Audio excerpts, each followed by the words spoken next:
All right, we're about to explore an idea that honestly feels like it was ripped straight out of a sci-fi blockbuster. But what if I told you its roots are somewhere you'd never, ever expect? We're going to connect two worlds that you would think have absolutely nothing in common. So on one side, you've got the high-tech futurist Star Trek and the amazing mutant powers in X-Men. And on the other, the ancient, sacred writings of the New Testament. I mean, they couldn't be more different, right? They feel like they belong in completely separate universes. So what in the world is the connection here? What single concept is so powerful it can bridge thousands of years, linking futuristic fantasy with ancient faith? Well, the answer is one of the most mind-bending ideas ever. The common thread is teleportation. Yeah, you heard me right. You know the concept from sci-fi, the classic beam me up, Scotty? Instant travel. It's a total staple of futuristic stories. But what if I told you that exact same idea shows up in some of the most ancient texts on the planet? And that really is our first big question. Is this stuff sci-fi or is it scripture? We're about to uncover accounts of instantaneous travel that don't come from a Hollywood script, but from these ancient writings. And what's really fascinating is they aren't presented as just, metaphors. They're described as real, physical events. Our first example is what you might call the forgotten miracle. It's a detail that's kind of hidden inside one of the most famous stories ever told, a story you probably think you know inside and out. But trust me, there is a shocking detail in there that changes everything. You know the scene, right? The disciples are stuck in a boat, caught in this massive storm on the Sea of Galilee. They are completely terrified. Then, through the wind and the waves, they see this figure walking on the water, coming toward them. It's Jesus. So he calms them down, steps into the boat, and the storm just stops. And for most people, that's where the story ends. But it's not. The most astonishing part of this whole miracle, according to the text, is what happens in the very next instant. The key word here is immediately. I mean, think about that for a second.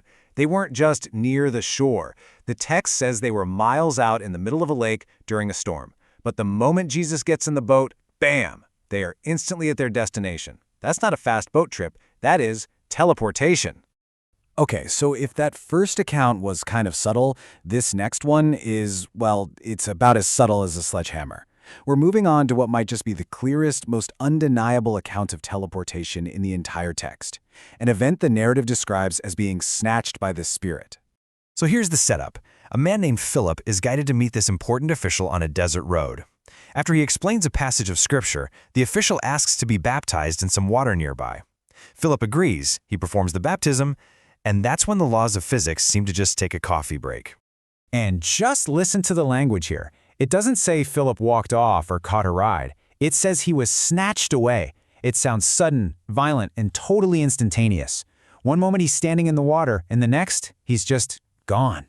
The official was just left standing there, alone in the water, while Philip was gone. He didn't just walk off, he completely vanished and then reappeared in an entirely different city. This is basically Nightcrawler from the X-Men, but thousands of years earlier. And this wasn't just a shore hop either. The town where Philip reappeared, Azotus, was about 38 kilometers, that's roughly 24 miles, away from the baptism site. He was transported that entire distance in an instant. So what are we supposed to make of all this? Are these just metaphors? Or are they presented as literal events that completely defy our understanding of the physical world? Let's take a look at what these events might suggest. As the source material puts it, and I love this is absolute cinema, mate. You just can't deny the sheer epic, blockbuster scale of these stories. An instantaneous boat trip across a stormy sea. A man snatched through space over miles and miles. It's dramatic, it's visual, and it's incredibly powerful. And beyond that cinematic feel, there's a really core message here. From the text's point of view, these aren't just random magic tricks. They're meant to be demonstrations of a power so absolute that it can override the fundamental laws of time, space, and matter itself. So, whether you view these accounts as literal history or as powerful literature, the conclusion is pretty startling. These ancient texts are wrestling with concepts that we now find in theoretical physics and our favorite sci-fi. It really forces you to go back and read these familiar stories in a completely new light. And all of this leaves us with one final fascinating question. If teleportation is hiding there in plain sight, right inside some of the world's most read texts, what other incredible ideas have we been overlooking?